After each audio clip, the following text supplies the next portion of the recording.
નમસ્કાર મિત્રો, હું છું ગોપાલ ઇટાલિયા. આવતીકાલે આખા ગુજરાતમાં ગ્રામ સભાઓ પાછી આયોજિત થવાની છે. આવતીકાલે એટલે કે તારીખ 24 ડિસેમ્બર 2025ના રોજ આ વર્ષની છેલ્લી ગ્રામ સભા ગુજરાતના તમામ ગામડાઓમાં થવાની છે, જેની હું તમને માહિતી આપવા આવ્યો છું. અને આ માહિતી આપતા આપતા આપણે આગળની વાત કરીએ કે આપણા ગામને અને આપણી ગ્રામ્ય સંસ્કૃતિને બચાવવી હશે તો આપણે બધાએ જાગૃત થવું પડશે.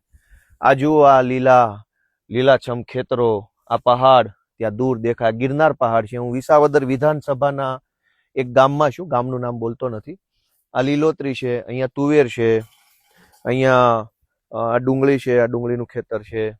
એ સિવાય અલગ અલગ પાક વાવેલા છે ગિરનારના ગોદની અંદરના ગામડા છે. આ બધા અમારા વિસાવદર વિધાનસભામાં ગિરનાર પર્વતનો મોટા ભાગનો હિસ્સો આવી જાય છે. આ પણ તમે જુઓ તો આ ગિરનાર પર્વત છે, વિસાવદર વિધાનસભાનું ગામ છે.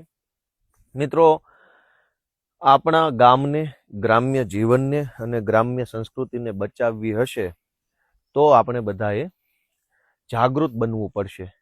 કોઈ નેતા આવશે, કોઈ પાર્ટી આવશે, કોઈ મહાપુરુષ પેદા થશે અને આપણને બધાને સુખી કરી દેશે, એ વાત જરાક અતિશયોક્તિ ભરેલી છે. કોઈ આવવાનું નથી. આપણે પોતે જ બધાએ તૈયાર થવાનું છે. હવે આપણે જ લડાઈ લડવી પડશે.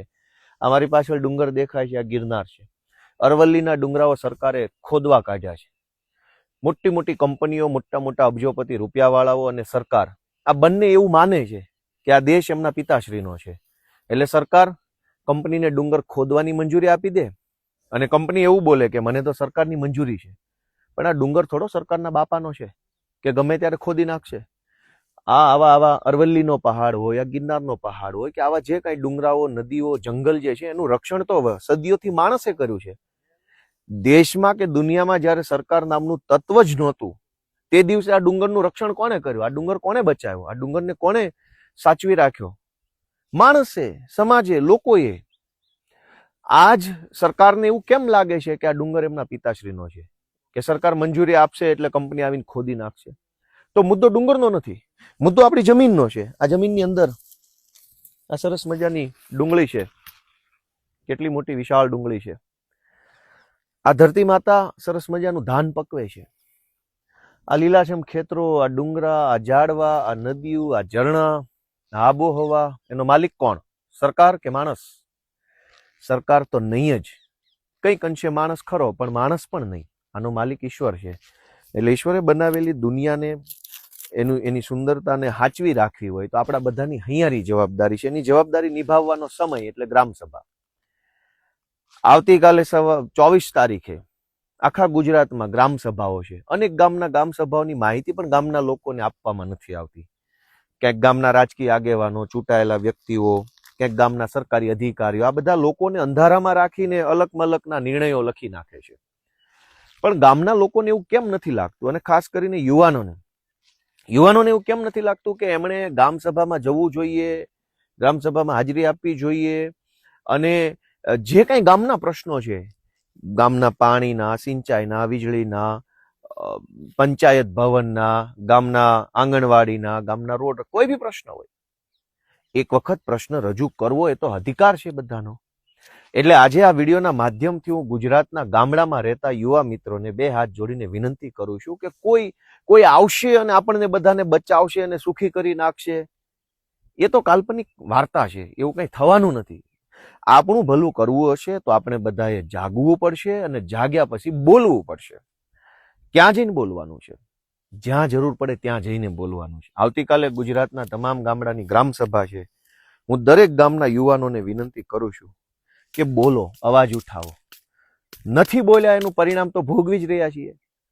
બોલીને જોઈ લઈએ એક વખત કે બોલ્યા પછી પરિણામ શું આવે છે.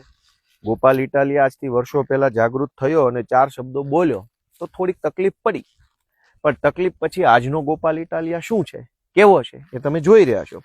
અને એટલે મારી બધાને વિનંતી છે કે આ ખેતર, આ ખેતી, આ જમીન, આ પ્રકૃતિ બધું જ બચાવવું હશે, આ સમાજને સુખી રાખવો હશે તો બોલવું તો પડશે, અવાજ ઉઠાવવો પડશે. અને અવાજ ઉઠાવવા માટે આવતીકાલે ગ્રામ સભાનું આયોજન ગુજરાતની સરકારે ગોઠવું છે. એમાં જાઓ બધા. તમારા ગામની પંચાયતે સવારના 9:30 વાગ્યાથી સાંજના 5:30 સુધી ગોઠવાઈ જાઓ.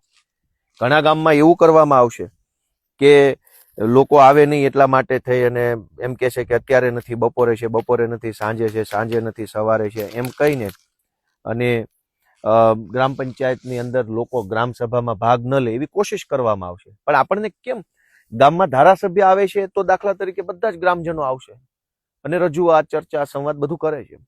પણ મિત્રો, આપણું ભલું કરવાની, આપણું સારું કરવાની, આપણો વિકાસ કરવાની, આપણને પોતાને સુખી અને સંપન્ન બનાવવાની જવાબદારી આપણી પોતાની છે. આપણે જાગૃત બનવું જોઈએ. આ સરસ મજાની કેવડી મોટી ડુંગળી છે. મેં તો ખાલી એક સેમ્પલ માટે અમારા ખેડૂત આગેવાન છે, આ જેનું ખેતર છે, અમારા વિસાવદર પંથકના જ છે, એમની મંજૂરી અગાઉ લીધેલી વિડીયો ચાલુ કરતા પહેલા કે એકાદી ડુંગળી હું અમારા બધા કાર્યકર્તાને બતાવવા કાઢીશ કે જો આ ગિરનારની ગોદમાં અમારે પ્રાકૃતિક ખેતી થાય છે, એ રસાયણ મુક્ત, ઝેર મુક્ત, ઘોંઘાટ મુક્ત, પ્રદૂષણ મુક્ત જીવન જીવે છે અહીંના લોકો. આ અમારું જો આ ઘર બતાવો અમારા આગેવાનને, શાંતિથી જીવવાનું ગિરનારની તળેટીમાં અને સારું જીવન જીવવાનું.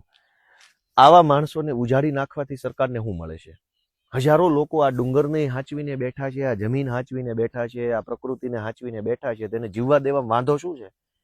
એટલે મારી ગુજરાતભરના સૌ લોકોને નમ્ર નિવેદન છે કે જાગો.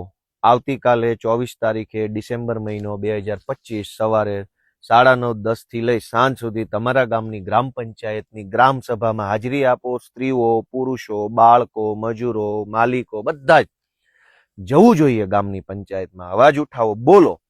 તમે નહીં બોલો તો ગામની અંદર જ રહેલા 5-4 ભાજપના માણસો, 4-5 એવા જે કાંઈ હશે વ્યક્તિઓ, એ આખું ગામ લૂંટી લેશે.